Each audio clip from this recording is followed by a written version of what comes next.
All right, everybody, welcome to part 4 of this discussion on early Israeli terrorism. Moving on in our timeline here, we come to the date of July 14th, 1947, this time in Netanya. The British imposed martial law and had placed the 15,000 inhabitants of Netanya under house arrest. They made 68 arrests and had sentenced 21 people to 6 months each in the Latrun detention camp, again, for terrorist activities. I'm not for martial law, but in this case, July 17th, 3 days later, also in Nathanya, is our next entry. The Irgun in five mine operations against military traffic to and from Nathanya had killed one British agent or British personnel and had injured 16 others.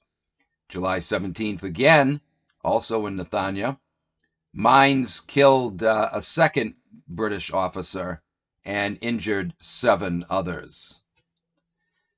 The next day, July 18th, in Haifa, the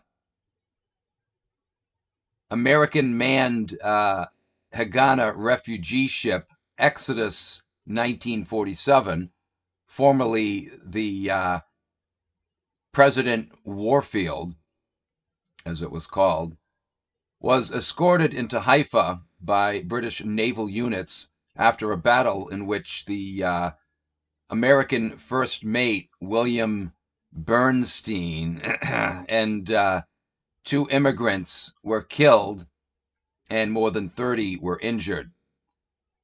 The blockade runner itself was badly damaged at this time.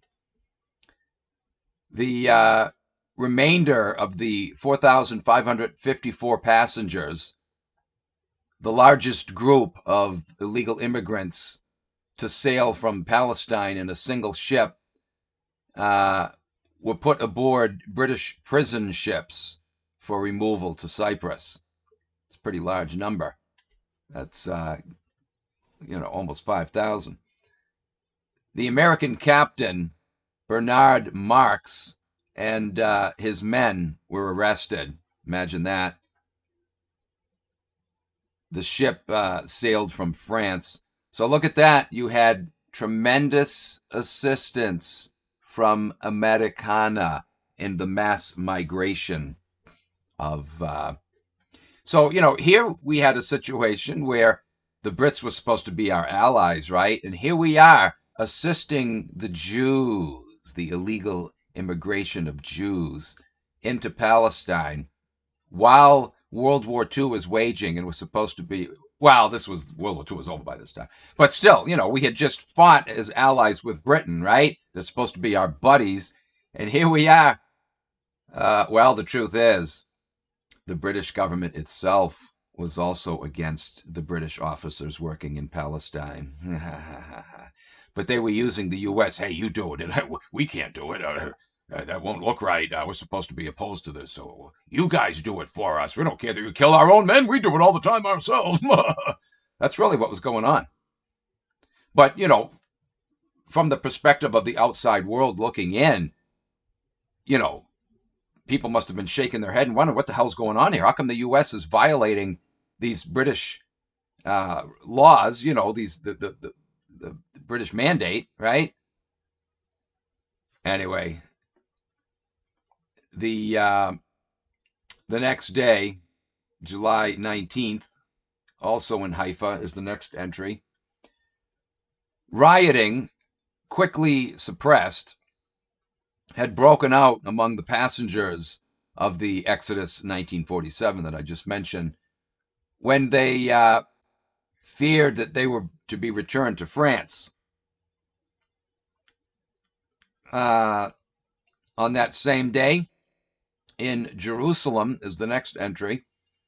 The Palestine government charged that a Jewish campaign of lawlessness, murder, and sabotage had cost 70 lives and £6 million in damages since 1940.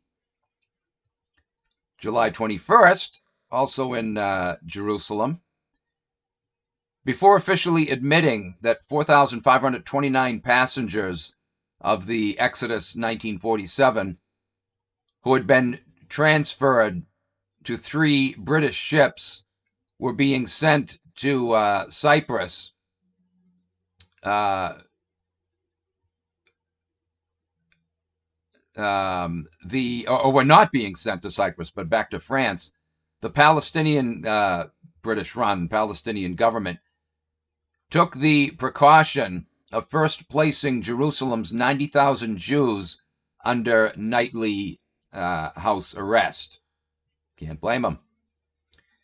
2 days later, in Haifa, is the next entry. On this date, Havana sank the British transport Empire Lifeguard ship in Haifa, in the harbor, as it was discharging 300 Jewish immigrants who had officially been admitted to Palestine under quota. 65 immigrants were killed and 40 were wounded in the fracas. The British were able to refloat the ship. July 24th, the next day, in Amman, Transjordan, 7 members of the UN Palestine Commission flew to Amman and were informed by Jordanian Premier Samir Pasha el-Rifai that, quote, one Palestine belonged to the, that number one, Palestine belonged to the Arabs. Point number 2 was that the Arabs never accepted the Balfour Declaration. Point number 3, the Jews are imperialistic invaders whose immigration must be stopped forthwith. Wow, isn't that interesting? So these were 7 members of the UN Palestine Commission. The UN was in its infancy at the time. And so, yeah, there were some actual, honest, decent people working for it. They didn't realize it was Jew created. But nevertheless, listen to that. Palestine belonged to the Arabs, not the Jews. The Arabs never accepted the Balfour Declaration. And the Jews are imperialistic invaders whose immigration must be stopped forthwith. Wow. Wow. In this declaration, under point number 5, it stated, Palestine should get unpartitioned independence under the Arab majority. Number 6, the plight of European refugees does not concern Palestine. And then finally, number 7, the Arabs will justly resist with force any unfavorable decision. And again, can you blame them, right? They have every right to. Imagine, there you are living in your home, on your land, and all your neighbors, and have been doing so for generations, centuries on end, and suddenly this external force starts invading and bombing and terrorizing and demanding that you leave. Just pack your bags up and leave. What has been in the family for, it's exactly what went on then. It's exactly what's going on right now. Funny how the great United States, the land of the free, the home of the brave, and blah, blah, blah, the ones who bring freedom and democracy. How many times we invaded third world countries during the Cold War? Oh yeah, the big bully on the block is such a tough guy picking on third world countries. Yeah, the big heroes. But in any case, it's funny how all of that was done falsely. But nevertheless, as far as the general public was concerned, all of that was done in the name of spreading freedom and democracy, ending the reign of tyrants, liberating people from oppression. And yet now, what's that little bitch in Washington doing now? It's what it's always done. All those times it invaded third world countries, it had nothing to do with spreading freedom and democracy. Sorry to be the bearer of bad news, but the United States government is one of the most abominably tyrannical monstrosities that's ever cursed the face of the earth, because it was created of, by, and for the Jewish supremacist agenda of world domination. How could it be otherwise? But now we're seeing it for what it really is and always has been. It's not hiding it anymore. It had to hide it before with fake rhetoric, and it's still spouting rhetoric, but it's so obvious that it is in fact rhetoric. You got to be deaf, dumb, and blind to not see it now. We are supporting this terrorist state in its mass murdering, ethnic cleansing enterprise. And we're threatening it. If anybody else steps in, we're going to bomb you off the map. We are giving free rein to this tyrannical, mass murdering, illegitimate piece of crap real estate to kill as many innocent civilians as it wants. They're snubbing in the world's face now with all of its military might, right? We're sending thousands of troops, all the most advanced high-tech weaponry to defend this ethnic cleansing terrorist state. We've always defended this ethnic cleansing terrorist state, right? But now the whole world can finally see all the Jewish media propaganda that they can muster up isn't saving the day for them. But they're such arrogant bastards, they don't even care at this point. They just figure, well, we're going to go for broke now. We've got our goal in the crosshairs. We can see it on the horizon now. It's almost ours. We're going to reach up and grab it. Let the whole world try to stop us. We have the United States and all of its firepower at our disposal. That's their attitude. I hate to say it, folks, but you know what? It would be better off if this did become a free-for-all and everybody simultaneously attacked that little bitch of a country, Israel. And if it meant the end of the entire world, you know what? We'd be better off to have that happen than to wind up slaves to those son of a bitches. We would. Give me liberty or give me death. I'm almost hoping that's what happens. Let all the Arab nations band together and bomb the living Christ out of Israel. Wipe the son of a bitch off the map. What do you got to lose? Your life? That is a far more preferable fate than to become their slaves, than to have them rule the world. Are you kidding me? Where they're going to send their troops in to break into your house in the middle of the night and steal your kids and abduct them into a child sex ring right before your eyes, and even brag about it in the media, and you can't stop them? You want to live through that? Go for broke, baby. Bomb the son of a bitches, and either A, we'll be rid of them finally, and we can actually work toward peace in this world, or B, the whole planet goes up in flames. Either way, they don't get what they want, and you don't wind up having your kids abducted into their sex slave trafficking ring, right? Sounds like a good deal to me. July 26, 1947 is the next entry.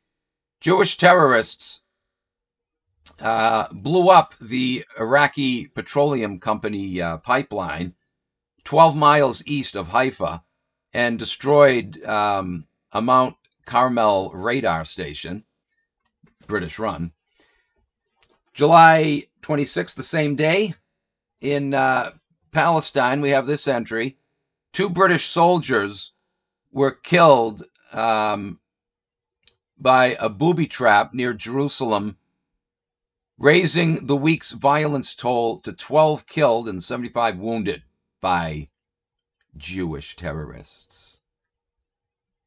And, they can call that an anti-Semitic statement all they want, but it's a goddamn fargen fact. The world's worst and most accomplished, most ruthless most evil terrorists are and ever have been Jews. I don't care what label you want to put on that statement. It's a goddamn easily provable fact. We don't even have to look at the past, though, right? Just look look at what's going on right now. You call that retaliation? If the thing actually played out the way we were told, let's pretend that it did. That it was a Hamas attack, totally orchestrated by radical Palestinians, Who cares? You're going to call this retaliation? They're claiming 700 plus Israelis died, but now it's almost 10,000 Palestinians, all of which have been innocent civilians. You call that retaliation, you son of a bitches? And you're going to call me anti-Semitic for pointing out that you're mass murdering criminal bastards? Again, you can call it whatever you want, but you are mass murdering criminal bastards. And the gig's up on you now. The whole world sees what's going on. You're not fooling anybody anymore. The gig's up, baby. And I'd venture to say your days are frickin' numbered, man. And I got my bottles of champagne ready to pop.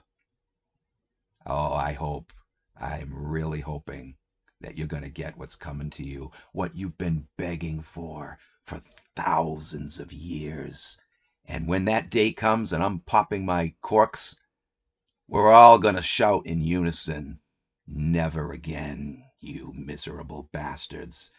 Never again. We're going to make sure our kids are educated with a real education that you don't have your sleazy, greasy little fingers involved in.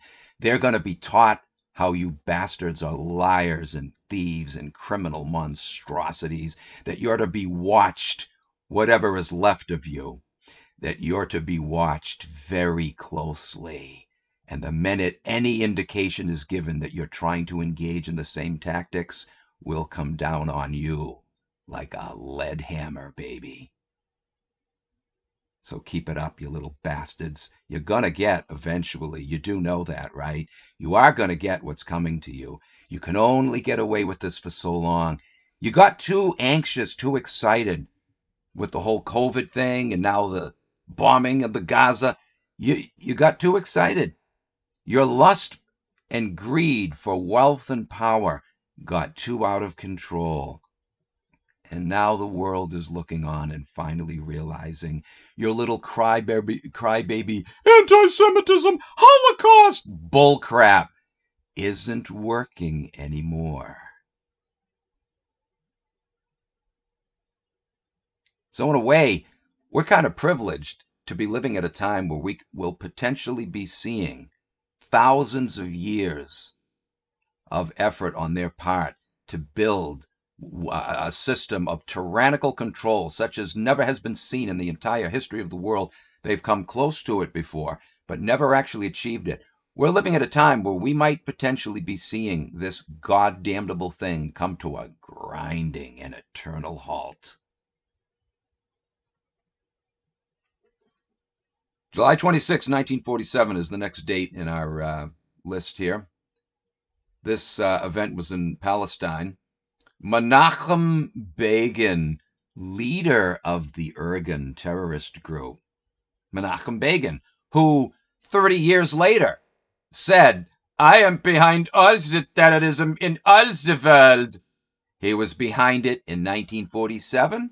He was behind it in 1977.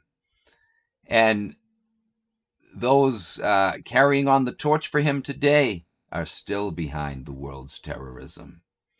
Anyway, Menachem Begin, leader of the Irgun, on this date, July 26, 1947, had announced from his secret headquarters that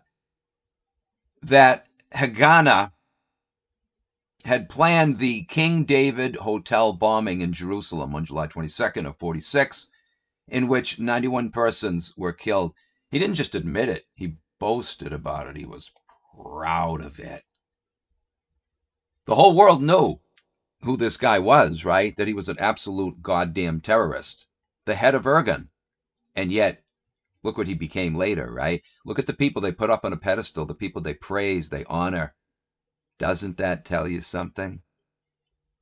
July 27th of 47 in Palestine is the next entry.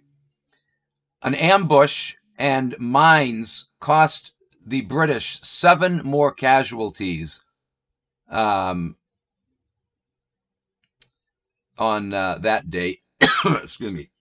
The next day, July 28th, in Haifa, 2 small Haganah ships loaded with 1,174 Jews from North Africa were intercepted by British naval units off Palestine and brought into Haifa.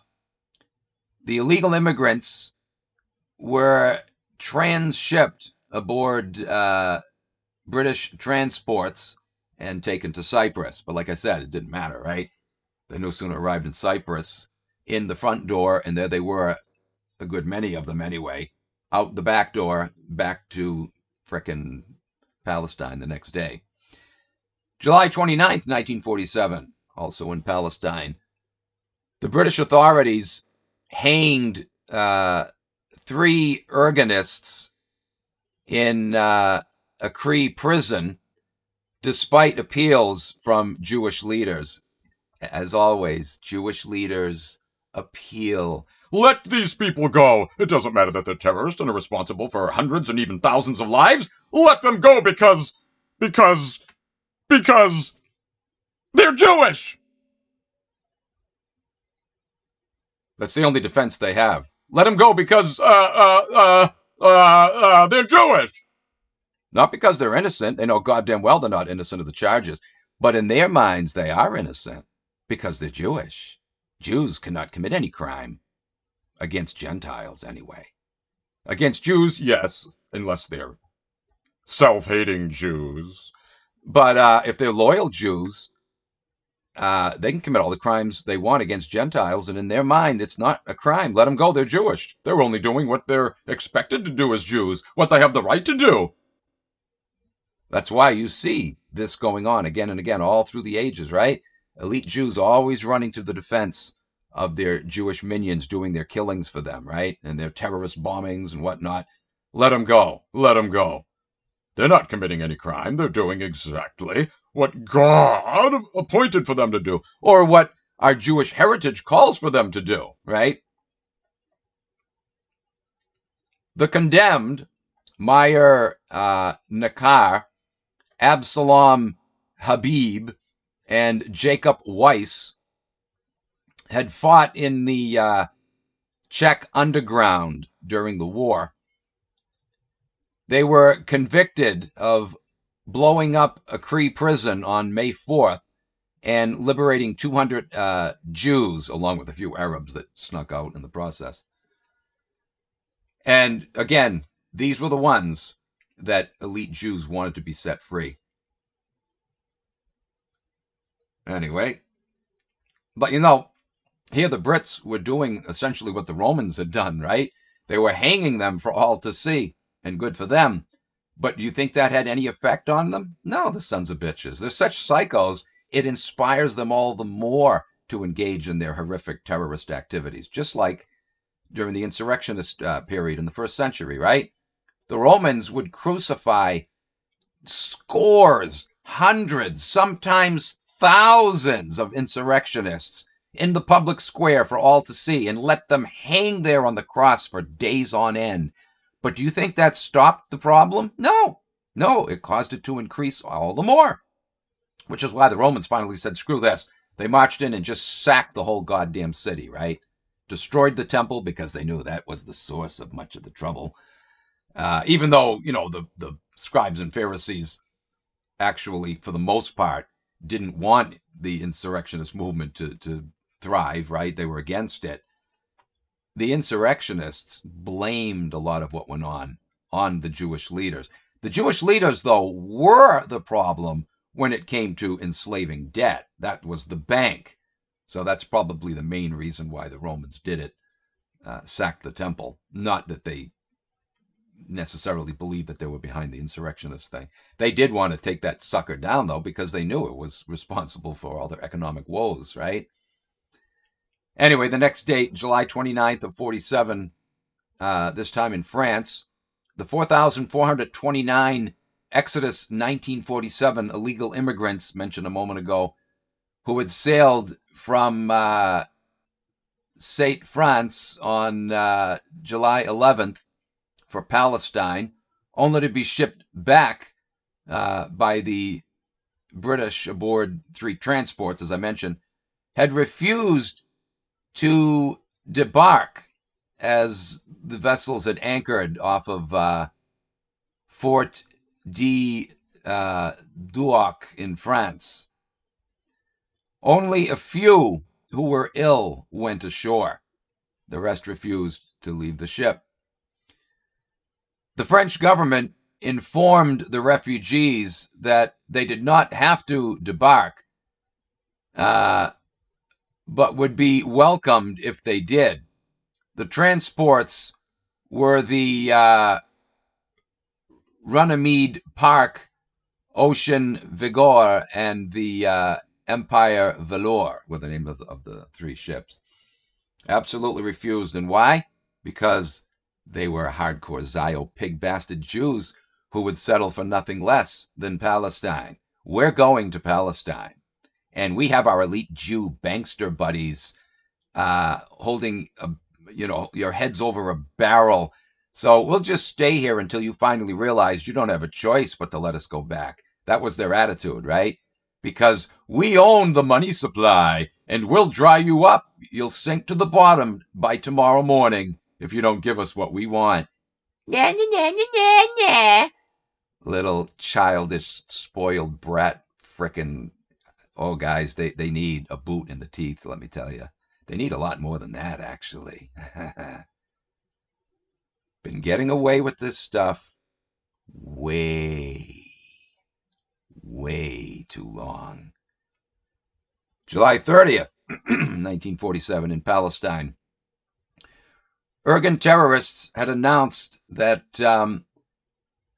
they had hanged 2 Polish sergeants, Polish Jews, I'm sure, Marvin Pace and Gifford Martin, whom they had held as hostages since July 12th for, quote, crimes against, this was for crimes against the Jewish community. All right. Irgun, I'm sorry. I'm not paying attention. Irgun announced that they had done the hanging. Okay, yeah. So there you go. Irgun hung, another terrorist act. Irgun hung these 2 British sergeants, whom they held, were holding prior to this time as hostages, for the crimes against the Jewish community. Can you imagine that? They were the criminals. They're the ones breaking the law. They're the ones engaging in terrorism and engaging in mass migration to steal land from people that the land belongs to, right? And yet, Irgun says, no, you're the criminals for interfering with our criminality. We're Jews. We can do anything we want. This is literally stripped of the rhetoric, right? This is their exact meaning. And so here they were, hanging 2 British sergeants for literally trying to stop their criminal activity, and that is labeled as criminal activity itself. The 2 were seized when death sentences on the 3 Irgun members were confirmed by the British authorities. So, amongst other things, this was retaliation for the Irgun criminals in the Cree prison being hung. 2 more British soldiers were killed on this day by a landmine near Hadera. British troops had attacked the Jewish colony of Pardes Hama in revenge for these murders, these hangings. But it didn't matter, did it? They just kept doing it and doing it and doing it. They should have told the Arab population, okay, this is what we're going to do. We're going to temporarily remove you from Palestine. We're sending a whole fleet of ships over. We're asking all of you to take your children, your most important belongings. We're going to sail you out, uh, into the harbor just for a few hours, and then go in and bomb the living bejesus out of frickin' Jerusalem, Haifa, you name it, right? Kill all the son of a bitches. They're all outlaws. They're all terrorists anyway. They're all illegal aliens, right? Kill them all. Bomb the bitch out of the whole thing, and then bring the Arabs back. That's what I would have done. Oh, that's absolutely what I would have done. And you know what? I would have slept good that night. Yeah, yeah, yeah. I think that's what should be done now, right?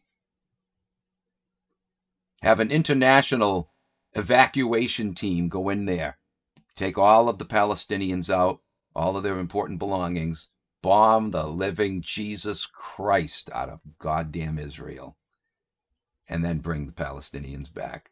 Kill them all, god damn it. Guys, I'm not for killing innocent people. I know that there are Israelis that don't like their government. I would give them some time and, to leave. Tell them this is what's going to happen. And seal the border so nobody else can get out, right? Except only a certain few that were known to be against the Israeli government. I would allow anyone, 24 hours, that's it. I would allow anyone who was decent to get out. Any official from the government that tried to get out, shoot them right there on the spot, right? To send a message. You're not getting out. You're all going to be bombed into oblivion, and then level the son of a bitch. Level the whole goddamn thing. Oh, but I wouldn't stop there. From there, I'd send that same fleet of ships over to Manhattan. And, just take a guess, right? And then we'll go from there. We'll make a few other stops, but yeah. Take out their financial district, right? That is at the helm of a lot of our problems around the world. Not just in Jerusalem and Tel Aviv, baby. Anyway, nice to fantasize, isn't it? You could only wish that something like that would happen. July 31st of 47 in Nathania is our next entry. The bodies of the two murdered British sergeants were found hanging from a eucalyptus or a couple eucalyptus trees, only 1.5 miles from Nathania, about 5:30 a.m. That was done on purpose, right? Just to taunt the Brits. A booby trap blew Martin's body to bits when it was cut down. Enraged British troops had stormed into Tel Aviv,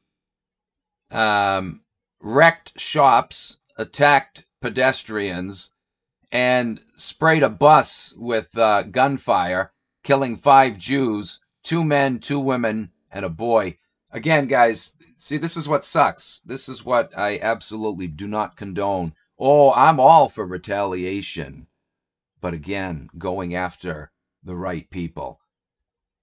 These British soldiers were justified with their anger, but not with their way of dealing with their anger. They just went out at random, like the Jew bastards are doing now to the Palestinians, right? For something that they themselves were responsible for, not the Palestinians. But nevertheless, when you do that, this is their tactic, right?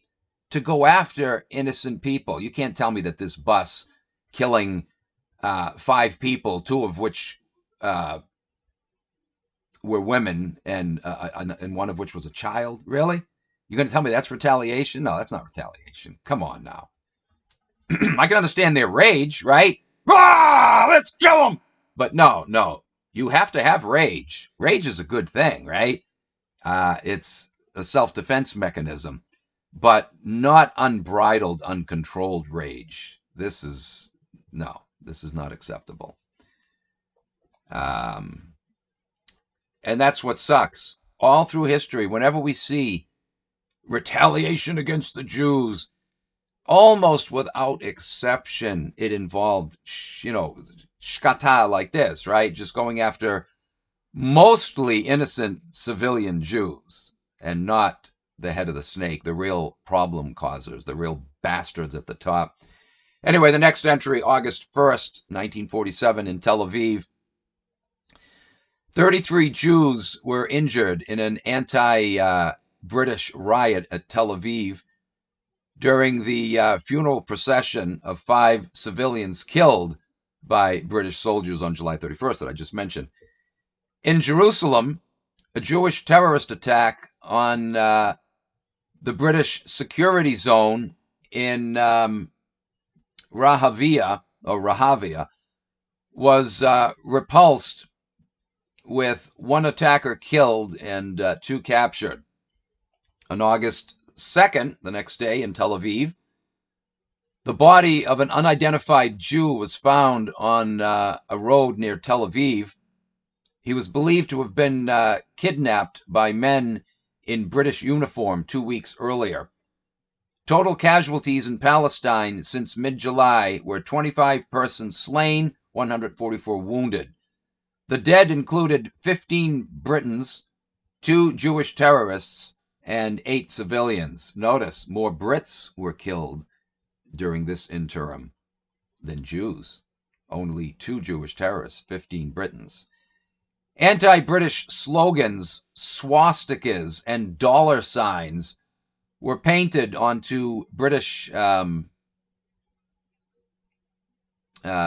consulates in New York, Baltimore, Philadelphia, Chicago, and Los Angeles on this date. August 3rd, 1947, in Palestine, Haganah warned in Jerusalem that the Britons who killed 5 Jews in Tel Aviv on July 31st that I just mentioned would be found and punished. August 14th. Look at their arrogant little threats, but they mean what they say, right? They're psychos. They don't care that they're outnumbered, outgunned. They're psycho bastards. And you know how to deal with psycho bastards, don't you? You don't put them in an asylum. You put a bullet right through their frickin' skull. That's how you deal with them kind of people. August 4th, 1947, in Paris, an Irgun leader stated that his organization had sentenced high British military and civilian officials in Palestine to death in absentia and would hang them upon capture. So they, sentenced them to death without them being there.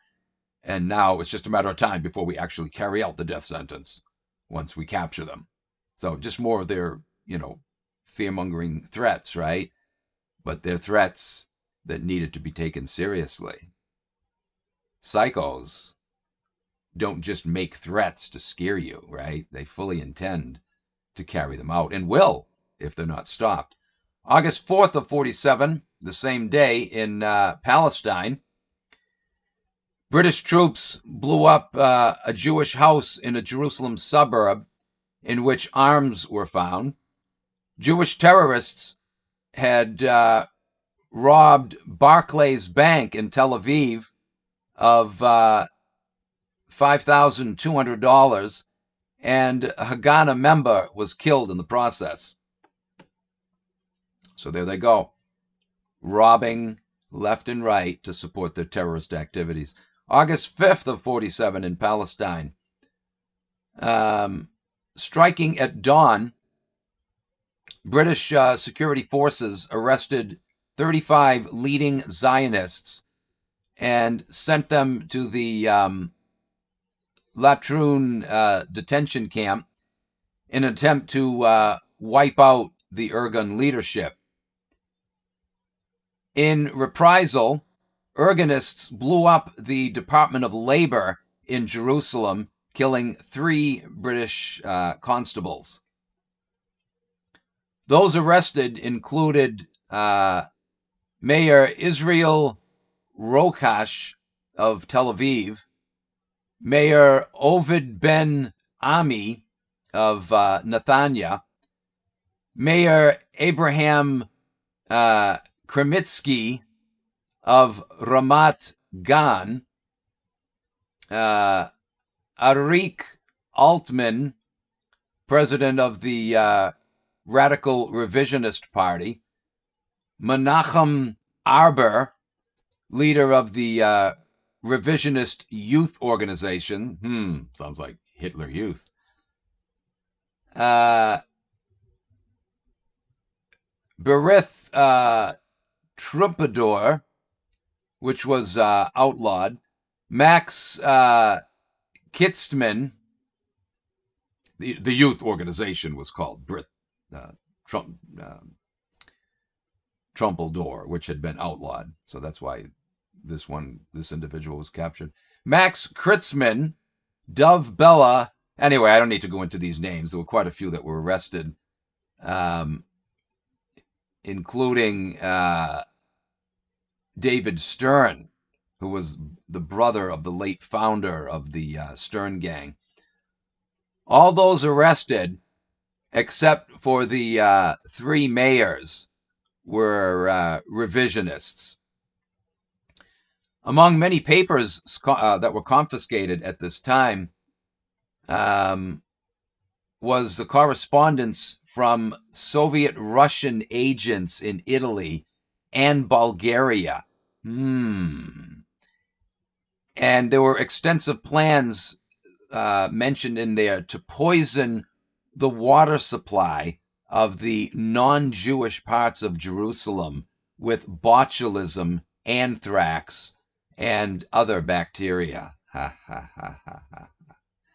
Oh, wait till I do my upcoming series on Germany. Another series on, wartime, World War II Germany. Well, actually, World War I and II, but mostly focusing around World War II. One of the things I'm going to talk about is how the Zio terrorists were planning to poison the water supply in Germany, and they literally stated that their intent was to kill, quote, 6 million Germans. Did you know that? Yeah, we'll be talking about that. The bacteria for this, by the way, according to these documents, was to be supplied by Soviet sources through Bulgaria. Soviet. Yeah. How about Bolshevik? Anyway, August 5th of 47, in England is the next entry. Anti-Semitic outbreaks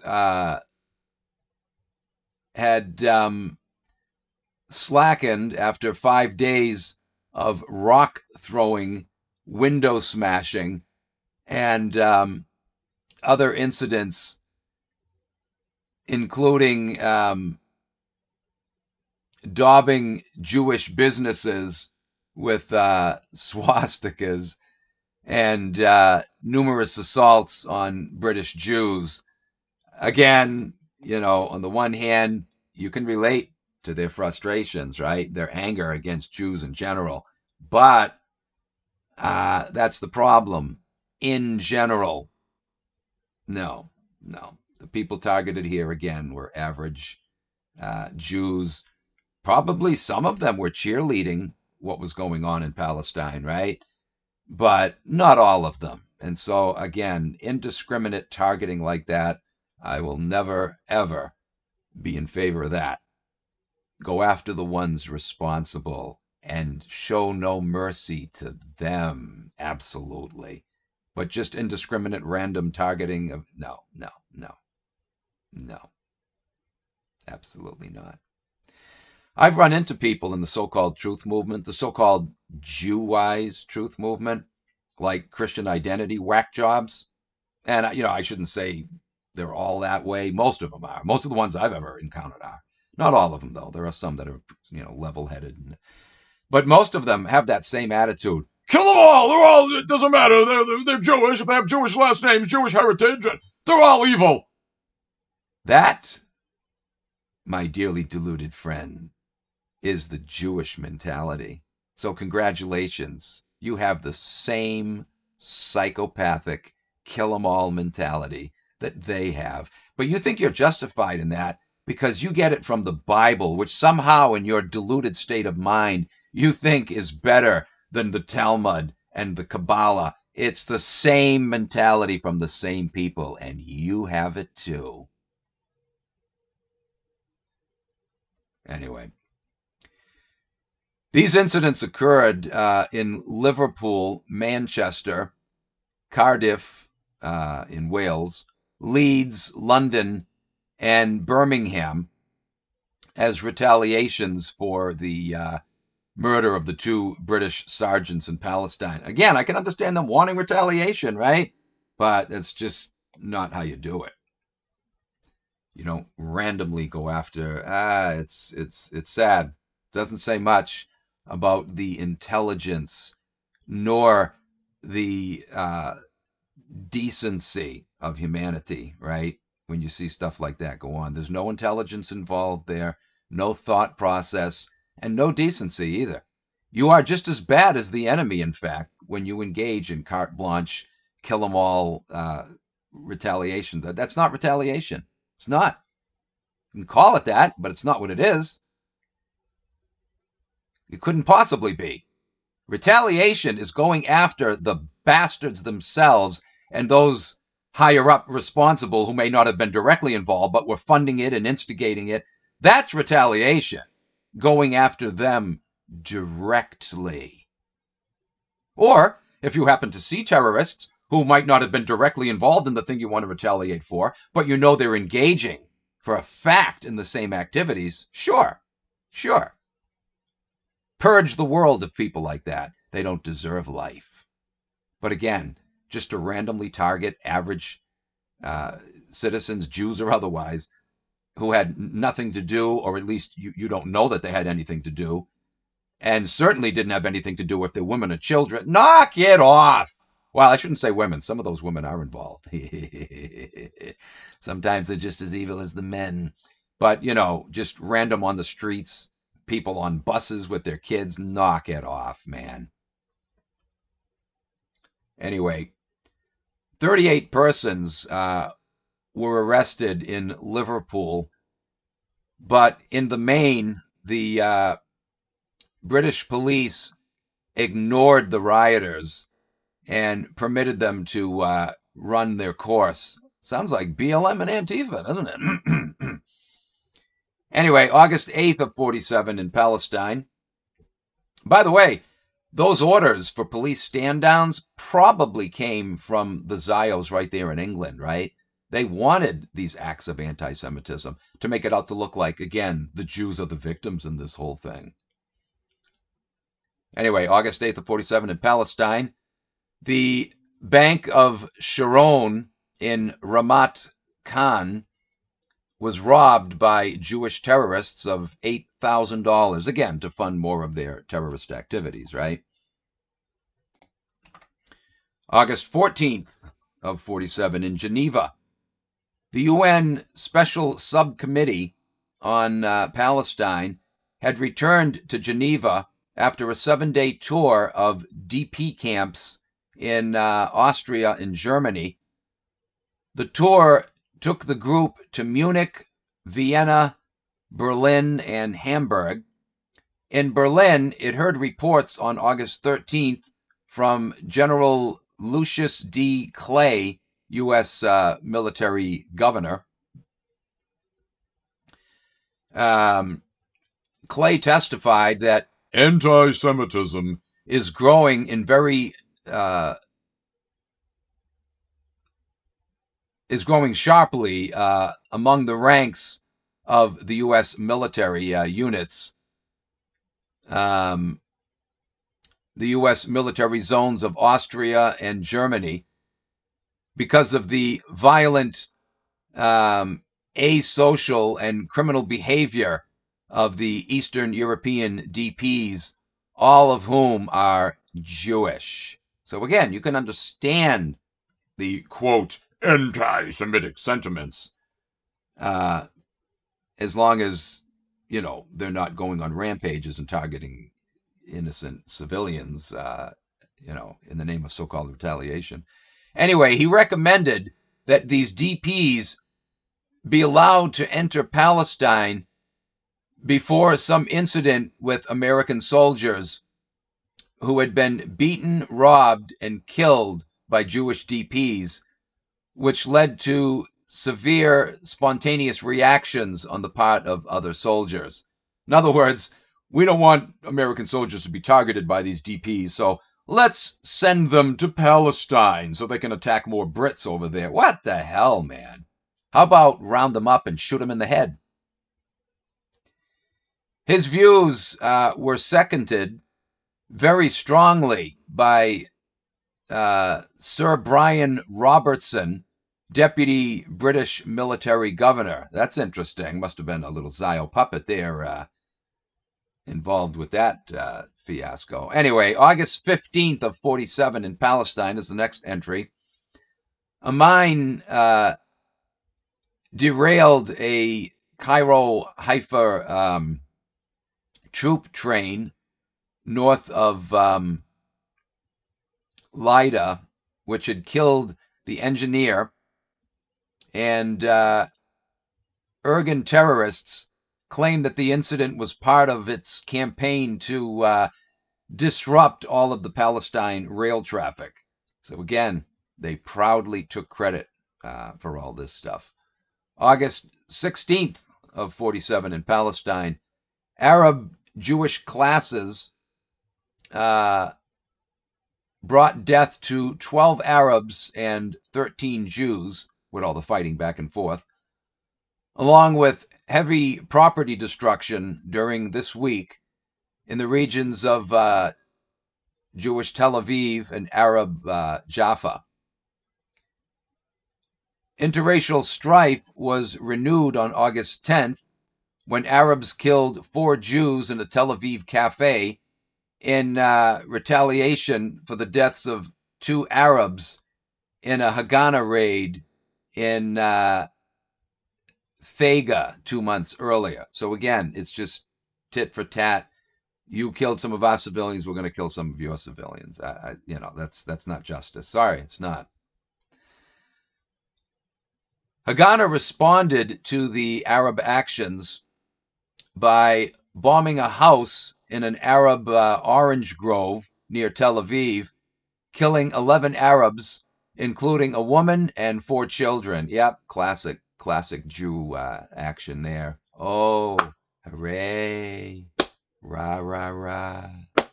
And the elite Zio pig bastards did, in fact, cheer them on. And whenever people like this got captured, they demanded their release. Yeah. Like that Goldstein bastard who shot up the mosque in 1996. Remember that one? They made him into a frickin' national hero. Anyway, British military curfews imposed on August 13th on slum districts between Tel Aviv and Jaffa had failed to prevent mounting casualties. The curfews didn't matter. There was still, ongoing fighting, and the body count still continued to rise.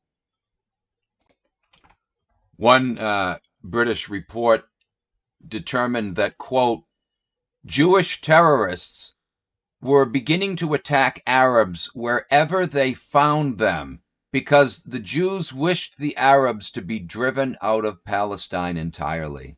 How do you like that? How do you like that? They were just targeting Arabs randomly. It didn't even have to have anything to do with, quote, retaliation, right? They were just engaging in random attacks against Arabs to,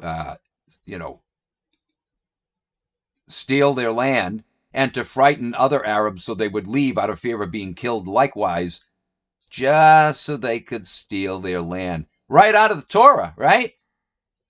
That's the exact, and that's why Bibi quoted from the Torah recently to justify the killings, right? These are Amalek. These are enemies of Israel. We have the right to kill them indiscriminately, unbridled, mass slaughter, right? Not that he's, religious. He doesn't care. But do you see how non-religious Jews will quote the Torah when it suits them? They take pride in that heritage, even if they don't believe in the Torah or Yahweh, right? They know that it'll get the bulk of Jewry on their side, who are tourists. Even the anti-Zionist Jews, I bet a lot of them are rallying behind Mr. Frickin' Bibi just for doing that, for quoting from the Torah. Oh, I didn't like this guy because he was doing this stuff for secular reasons. But now that he's quoting from the Torah, okay, I'm not anti-Zionist anymore as long as they're going to do it in Yahweh's name, in the name of the Torah. God frickin' damn it, man. But Bibi's right, isn't he? This has always been their little game. How do you like that, though, Bible dupes, who claim to be against what Israel is doing now? If you really are against it, how can you still support the playbook that was the original justification for this kind of behavior? Big problem there, isn't it? Anyway, guys, we're just about at the hour mark. I'll stop there. Lots more to come, though. This series is going to take at least another 4 videos to cover. That's how horrific, or at least 3 more anyway. I don't know about 4. That's how horrific their crimes are and ever have been, right? And still are right now as we speak. The same game, same people, and largely the same justification. The Torah, the book that you like to make love to, Bible dupes. That's what's responsible for all of this. The same book that promised these monstrosities world government, right? All right, guys, we'll catch you in the next video. Take care. Thanks for joining me.